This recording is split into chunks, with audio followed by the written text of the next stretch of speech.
Saseni, mkofiti. Oh, manze nimewa. Hata. Oh, I miss you so much, guys. Pokeeni salamu from London. Huu.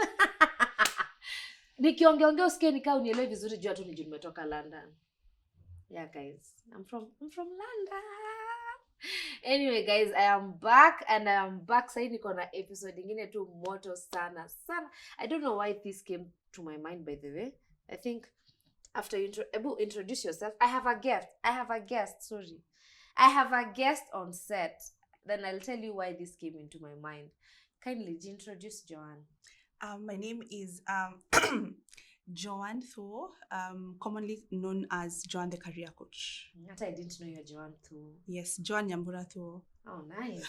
The Career Coach. The Career Coach. So on set today, I am with the Career Coach. Does it matter which career? No. Whichever? Yeah, whichever career. Wow. Nini inspire Joanna the Career Coach, baby? I used to work in corporate. Like for many years. In fact, I knew, I'd end up being like a high-end HR manager in future. That was my plan. Until there's a time someone who was very close to me was being underpaid. And I knew their value. Like they had like a master's degree. They were first class honor student. They could speak English and French. And so I felt I could help them, get a better job. So I did their CV, LinkedIn, prepared them for an interview, and they were able to get a job that paid them 10 times what they were earning. And that first of all made them so happy. And I didn't want them to pay me, but they actually paid me for the service. And then I just thought to myself, if I can do this for one person, maybe I can do it for 2 people, 3 people. I can do it for me. But you don't need need CV. Na need. Maybe nazapata munga lipe 10 times to ongezea rate card. You never know. I know. Maybe. Do you know? So now the reason why I thought about it because I was thinking, sai tuko na wase wengi wanatafuta job. Yeah. And maybe we are qualified, maybe, but kuna a few things we do during the interview that's nafanya unakosa hiyo job.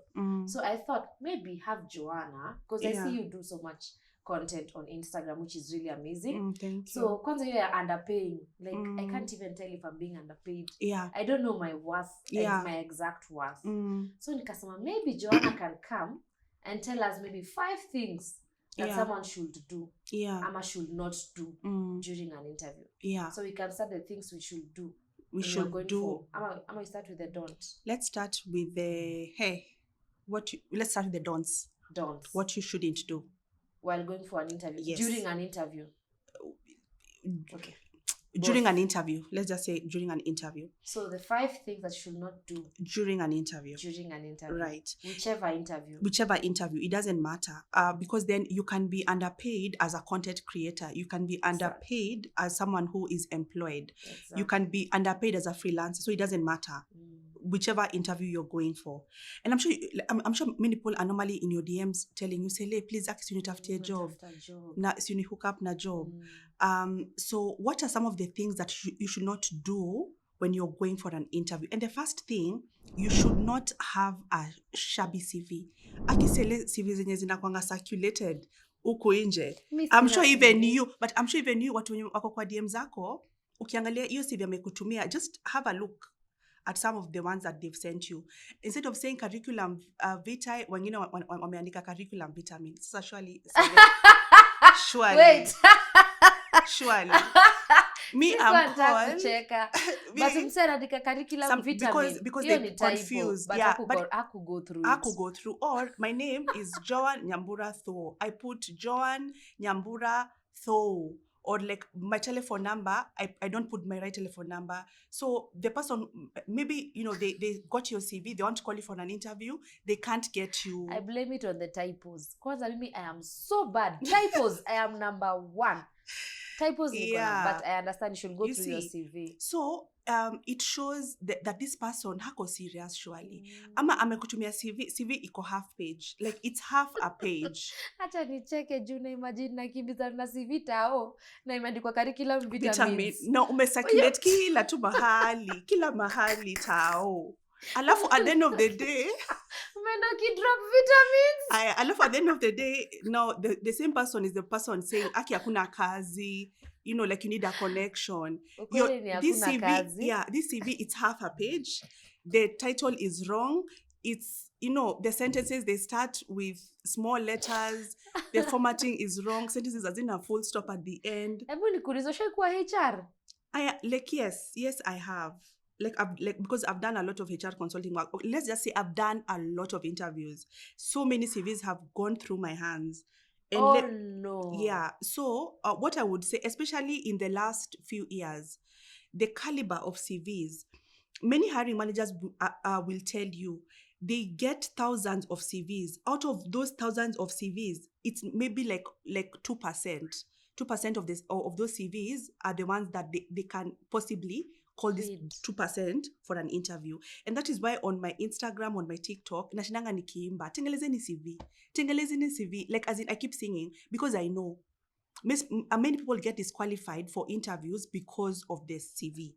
In fact, you had better invest in a CV because you increase the likelihood of getting shortlisted. So you need to invest, you know, on how your CV looks like for starters, you know.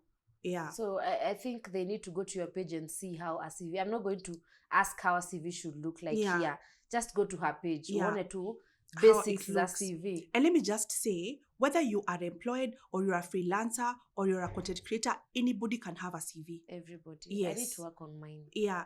So that if somebody asks you, send me your profile, you have something professional to give that shows some level of seriousness. Hapo kwa languages, nafaa niweke Kizungu, Kikamba, Kiswahili. You know, there are people who say, like, my level of French is business French. Haha, they come for the interview, you ask them, comment allez-vous? Like, aliandika French. Aliandika French hapo business level. And they don't know, they only know how to say oui.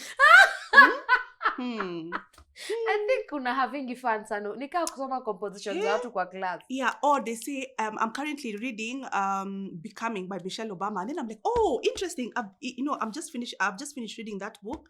And what do you think about this part when Michelle said, they don't know. They didn't read. They just put it there for the sake of. Oh, no. Yeah, so it's important that you also don't lie on the CV. Don't lie. That's the second one. Yes, the second point. Don't lie. Have a good CV, number 1. Number 2, don't lie. So if I write Kikamba, what's the problem? Sasa naweza kuja nikuongeleshe hiyo Kikamba uniambie kama utaongea. So it's okay kuandika mother tongue. Unaweza enda Musi FM. I don't know. Ukienda kwa radio nataka Mkamba. That's my thinking. I don't okay, I'd put, like, you know, if it's like English, maybe French, German. Yeah. Don't put your mother tongue there. Don't put your mother tongue there. Unless you're applying for, like, maybe a radio station. The mother tongue, maybe. It's going to come in handy. Unless, okay. Uh-huh. So don't lie. Yes. The other don't when you're going for an interview. So, I'm thinking hapo kwa don't lie. All wase when you andika my hobbies. It's called fencing. Ama it's called what? It's fencing. What is that? What was that? Fencing. Ni game.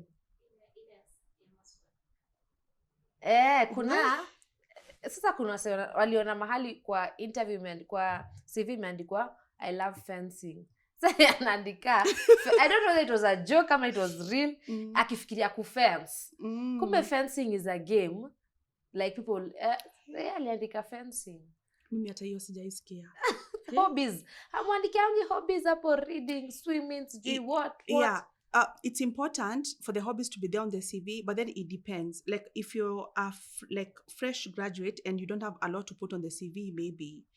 But then the higher you go, there's so much to put on your CV. So you remove the hobbies. Yeah, because again, the CV cannot be 57 pages. Kama ile ya. In fact, for me, my perfect CV, it's 2 pages. Really? Yes. Hata kama umeenda graduate, masters, nini? It can be reduced to 2 pages. So that is the other don't when you're going for an interview. You cannot have a CV that is 8 pages, because a recruiter is going to spend at most 6 seconds deciding whether or not they're going to read through your CV. So 2 pages is perfect. So you have 6 pages na ulishaanza na curriculum vitae. Alisharusha. Alishaeka kwa dustbin. So hizo kuprint, photocopy. alisha discard. So make it short and sweet. Your CV needs to be like a woman's skirt, long enough to cover the content, short enough to keep things interesting. Si kama skirt ya mokorino na si kama skirt yenye tunaenda kwa club. Just enough. Wow. So that's 3. 3. Don't have it too... It shouldn't be too long. Wordy, too much. Too long. But you also attach your... Sasa hapo ndo wasiweka zile masati zao.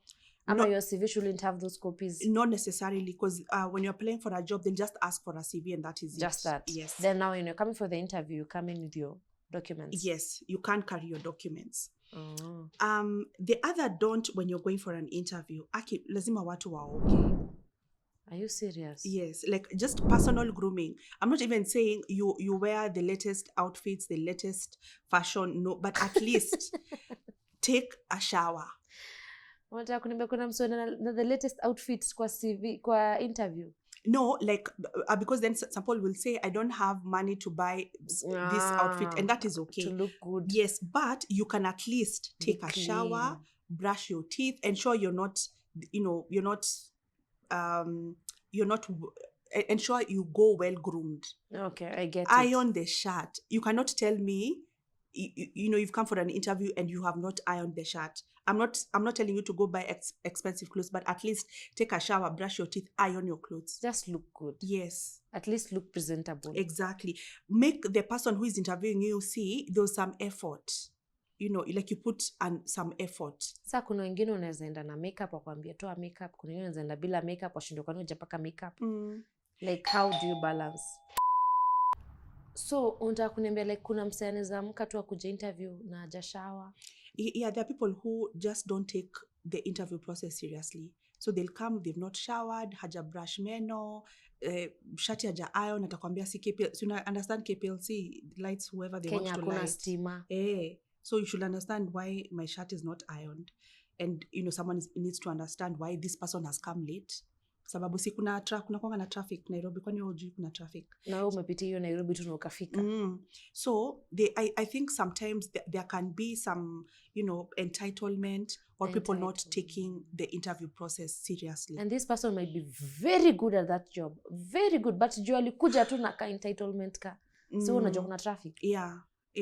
But from experience, most people who are good most of the time would it would always translate. So they'll come on time, they'll take the interview process seriously. Hardly ever will you find someone who is so good at what they do and then they're the first ones who are coming late, or hardly ever. They could be there, but they are the minority. Na sync na kwa class the machopis, we had those chopis who are just sleeping all the time, but ikifika kwa exam number 1. So yeah, I was trying to equate it to that. Actually, you're right. You have a point. Sometimes people who are top achievers, especially like wakiwa kampo, they think sasa in the job market it's the same thing. Si mini chopi. Si mini nilipata first class honors. See, you need to I'm doing you a favor. Sometimes, yeah. So that's number 4. That please have do some grooming, do something. Take it seriously. Whether you got a first class honors or you got whatever grade you got, that doesn't matter. What matters is today, this interview that you're going for now. But now najua kuna wasi unaweza enda upake makeup vizuri, you look good, you see that you're looking nice. Ufiki wambwe, madam, toa hizo lashes. Depends. Yeah.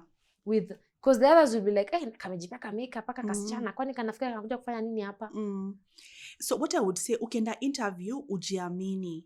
Whether uko na makeup ama hauna makeup, because then sometimes inaweza kuwa nimepaka makeup, alafu tunaongea lipstick iko kwa meno. So for 10 minutes unaambiwa, sienda kwa ile mirror, upanguze you have some lipstick on your teeth. So you see, even your confidence levels itaenda chini. So when you go for an interview, ensure how you've worn, if you have makeup or not, it doesn't matter, but are you comfortable in your own skin? Junaweza kuja interview kaskati kamefika hapa the whole time niko hivi, ama it's too tight, niamke trouser ipasuke. Like avoid anything that can cause any form of embarrassment. And I love that you say this applies to whether corporate, whether ni M-Pesa lady, whether ni freelancer, like all these things apply, Everything. cut across to Everything. whichever. Even when like now Celes has called me for an interview, it's the same thing. I will take it as seriously as I would if I'm going for an interview. It cuts across whether you're a freelancer, whether you're going for an interview with the president, or you're going for a TV interview, because then the other person can see whether you're serious or you're not serious, and it's going to leave a lasting impression on them. Now the last thing, the fifth thing. The last thing, when you're going for an interview, what you shouldn't do, you cannot not prepare for the interview. So many people fail because they've not prepared. So they've not prepared answering simple questions like, tell us a little bit about yourself. So Celes, you've come for an interview, and then I ask you, tell me a little bit about yourself. Celes. You see, I grew up in Githurai. We are laughing because we had this discussion right there. I was telling Joanne, mimi sasa hizo maswali. Personally sijaenda interview, guys. I did once, na ilikuwa ya media tech, na ilikuwa ya internship. And I was so courageous, like nilikuwa na hata nilitoka nikiambia Timo, hiyo job napata. Because the questions were, how do you set up your cameras, 3-point lighting, sijui to remove shadows, so nilikuwa najua hii job nitapata. Sikuwa ipata ndio leo nangochanga. Maybe niliandika curriculum vita. Acha response. Acha kukuambia at nothing. Least regret. But then is it a must they tell you something? No, it's not a must, but I think it's courteous if they to tell someone. Yeah. Imagine up to date sijaiambiwa kitu. Ai. But nimerudi huko kufanya sasa interviews za TV. Why? I know. Hey, go you. Hey, see your God. Sasa mimi hizo maswali za tell us about yourself. Sasa hizo mizoni. I mean. Yeah. Like, I can tell you about myself. I can tell you Celestine is this ambitious woman who has done this and this. But unajua mimi nimekuja nikiprepare about work. Hiyo kazi ya cameras and what not. So unirushie kale ka. Now, tell me about yourself. Yeah. Hapo ndo naanza. Now you see. Now you know. Aki, let me tell you. Hey, Aki, hey. What?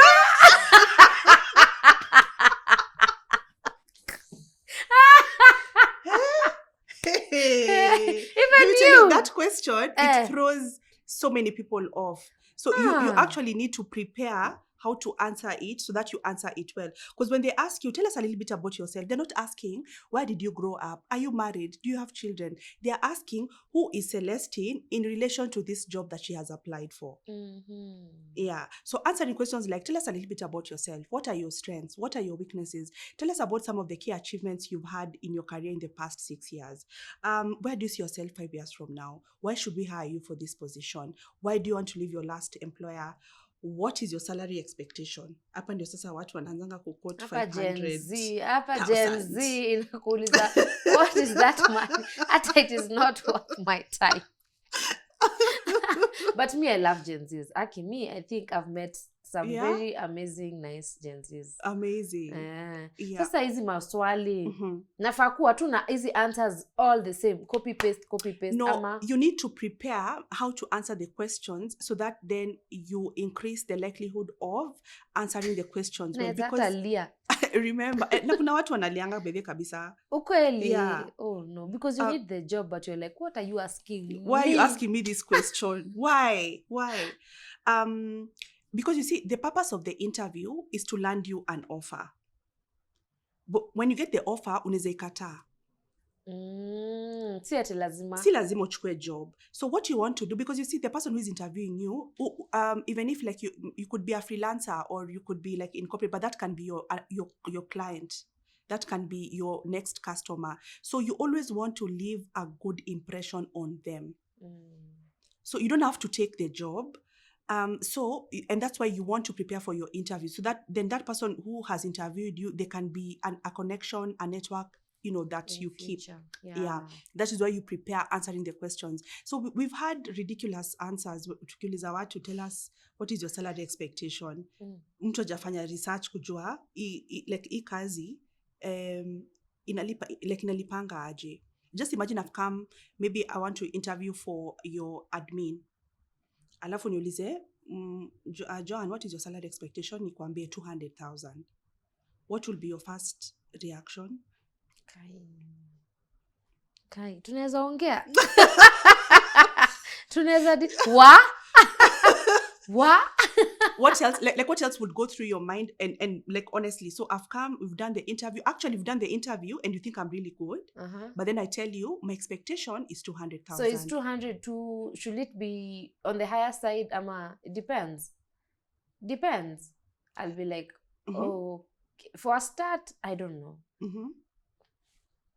Maybe you feel that's your worth. So nafaa nikwambie. See, itabidi tu nikwambie, woi, basi next time. If I can't afford you at that time. All right. Yeah. Is there any part of you that would feel exploited? That maybe they're asking their 200,000 because of who you are. Yeah. And if they had gone for another interview with someone else, because then sometimes the number that you give, it can give a certain image of you. Maybe you're not an honest person. Maybe you did not do your research. It could be that, honestly, you think that 200,000 is your worth. But most of the time, people will throw numbers just for the sake of, like, let me just throw the number, nione atafanya nini. Let me throw the number. Na ukithrow but umethrow hata chini. No, and that is why you need to prepare how to answer the salary question, because there are people now who are going to really underquote. They'll say mimi aki 5,000 ata nipate tu job tu yoyote because ako desperate. So you really need to give the right number. So is it like is it can you say it's safer to give a bracket figure between ranging? Yeah. Because, okay, so I've come for the interview, I've done the interview, and you like me, and I'm applying for this admin position. So number one, I will do my research to find out if there's someone who's working for Celes, how much was she earning? I'll try, I'll ask someone who knows someone, then so that I can have a range. I would also do my research to find out other admins, how much are they paid, so that by the time I'm coming with you with a number, it's informed, it's coming from somewhere. Siki number tu nimefikiria morning nikikam interview.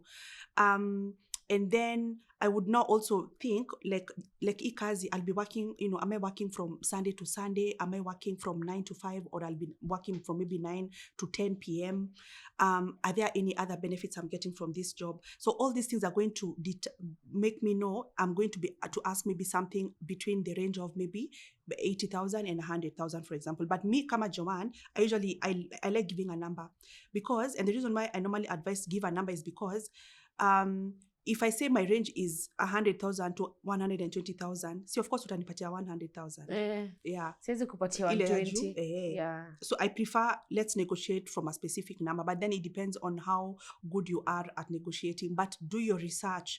Sababu like that one question, unajua, if you go for an interview and you say my expectation is 50,000 and walikuwa na budget ya 200k, utapata hiyo 50k. True. Alafu you can't go back and say, hey, let me tell you. Ama, my friend told me how she's earning 100. And you already took 50. You already took 50. True. That's it. Like, it's done. Yeah. Wow. I love the dons. I think hapo kwa CV tuko wengi tutawako na CV.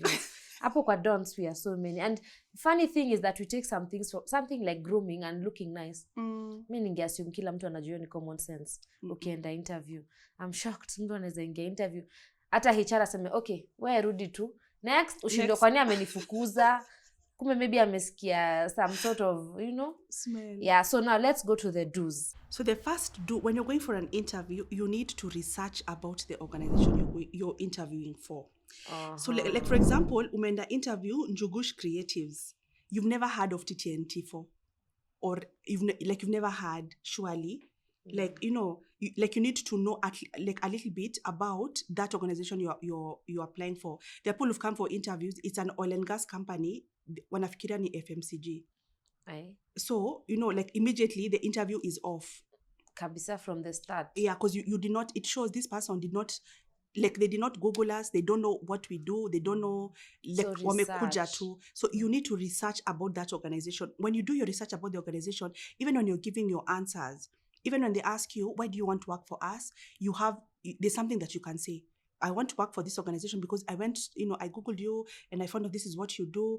I'm particularly interested in like this thing that you're doing. It's exciting because of ABC and D. You can have a conversation if you know about that organization. The other thing, before you go for an interview, do your research. If you can, talk to people who work in that organization to find out, like, e organization culture how iko aje, like, do they dress in jeans, do they, should you dress like, smart casual, what are the things they value, when I go for the interview, how much can I ask for?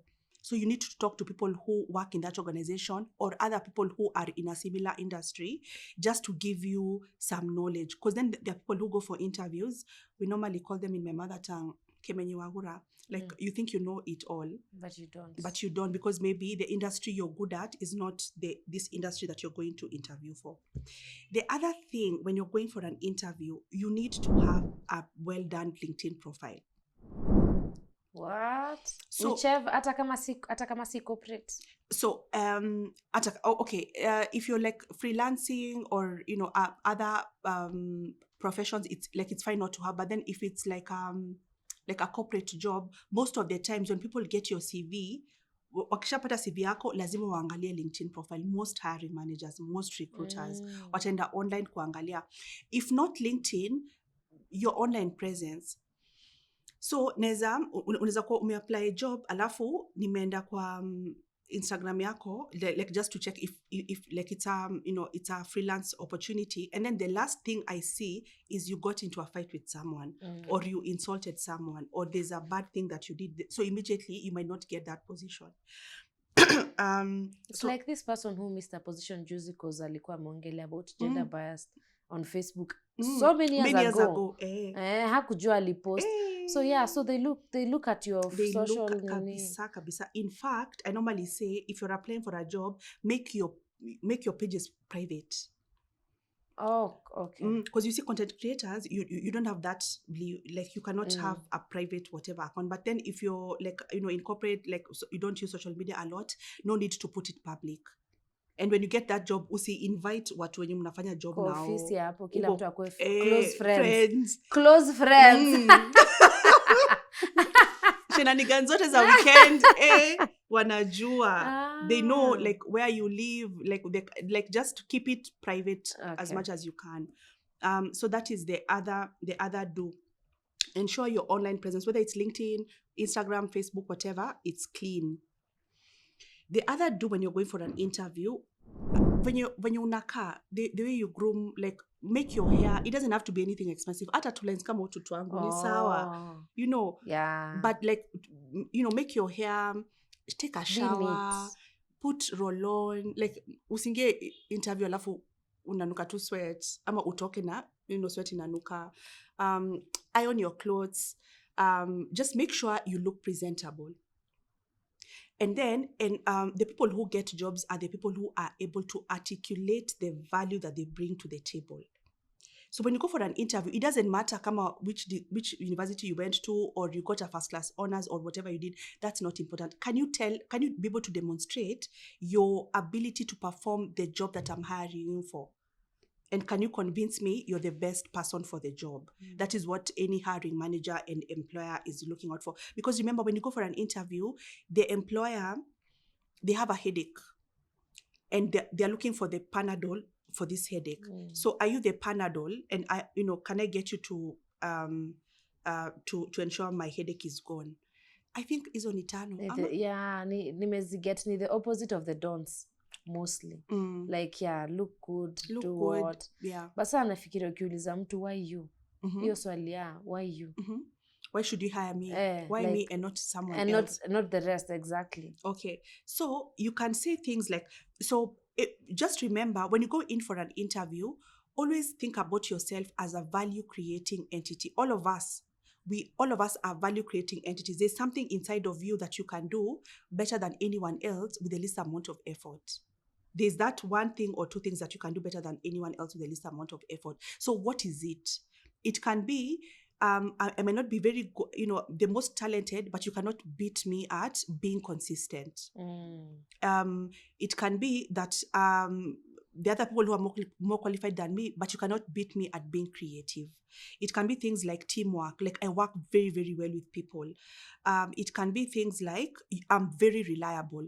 So unaona hizi vitu it's see first class honors, see niko na degree ya engineering. Si kitu, it is in you. Exactly. Or it's you. something that you can learn. Okay. You can learn how to be teachable and coachable and reliable and a good timekeeper and like someone who is consistent, or like you always go over and above in your work. Ndio like employer wako akiangalia job yako all the time anasema huyu mtu kazi yake iko excellent. So there are certain things that you can cultivate and work on, and when you go for an interview you can say these 5 things, you cannot beat me at these 5 things. Okay. And that is why you should hire me for this position. So let me ask you, if I get in an interview room, like let's say it's here, so there's the panelist, then there's me. Should I greet them? So Celes, and I think I've done a whole video if not TikTok about this. Ama ni because watu wakiingia interview na handbag, hata wajuangi hii handbag iwekwe chini, nishike, niweke kando, should I hug her, should I call her Mrs. who, mama who, should I greet them? Says kuna COVID, should I go like ni aje wase ngumi? Yeah. Ngumi wexe. Because sasa pia unajua kuna kwanga na hiyo tension. Nyinyi wenye mko ndani mko sawa. Huyu mwenye ameketi nje kwa line, kuna hiyo line ako tense. Yeah. So what can I do to calm down? Ama hata something that I can do what tell to personality home safe from the tusikae ni kama how kuna kwanga hiyo tension. So it starts before the interview. I always say make sure umefika interview like 20 minutes before. You in the bathroom, or like you calm down, you breathe in and out, you do your prayers, ujipanguze, dust viatu, all these things, and then you just calm yourself and relax. And then when you enter inside the interview room, nowadays I don't encourage a handshake because of COVID, because like everything that happened. So but you can just say hi, smile, like maintain eye contact, and then you have a seat. There are people who ataingia interview alafu akaitu hivyo kwa konanze. Like, should I start singing? Should we hold hands and start singing kumbaya? But pia nyinyi mnakwanga ndani, pia nyinyi inategemea venye nimewapata. Nikiwapata smile, mmekasirika sasa nashindwa. I'm like, Celes, come in, have a seat. But then there are people, it's true, there are people who utaingia alafu wanakuangalia tu zile za nikata wanitaki washani judge. So there are people who just stand there, they're like, should I go back? Should I sit? Should I, they don't know. So should we get in then sit? You get in, say, hi, how are you? And then you can have a seat. Okay. Until then, you're told to have the seat. No, you can just sit. Oh. Like, because utakuwa umesema hi, utakuwa maintain eye contact. So they automatically assume utakaa chini. Ebu imagine nimekuja kwako. Shule tuliambiwa 844 tuliambiwa don't sit until you're told to sit. Nimekuja kwako, umenisalimia. Utaniambia, alafu tu niko hapo, si utafikiria mimi ni chizi. But I feel like there's a lot to learn. I think there's a lot to unlearn actually. Because shule tulifunzwa ukiandika CV unaanza na personal information, name, age, right. So ukiniambia sasa hivi vitu zimechange, I'm like, zimechange kabisa. CV yangu iko na school, primary school, secondary school, nursery school.